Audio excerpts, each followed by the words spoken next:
আসসালামু আলাইকুম গাইস, কি অবস্থা? সবাই কেমন আছেন? আশা করি সবাই ভালো আছেন। আলহামদুলিল্লাহ আমি ভালো আছি। তো আজকে নিয়ে আসলাম আমরা টিম নিয়ে। আজকে হচ্ছে এক প্লেটে এক ছাগল করি। তো প্লেটে দুটা ছাগল এগুলো হচ্ছে করে দেওয়া হয়েছে। তেমন ছোটো ছোটো করে দেওয়া হয়েছে। তো সবাই চ্যানেলটা সাবস্ক্রাইব করে রাখবেন সুন্দর সুন্দর ভিডিও পাওয়ার জন্য। সবাইকে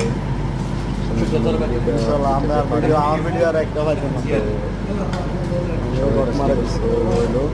তো সবাই চ্যানেলটা সাবস্ক্রাইব করে রাখবেন। সবাই এই ভিডিওটা সবাই জানাবেন আমাদের ধরে, আর কমেন্ট বলতে কিন্তু ভুলবেন না সবাই।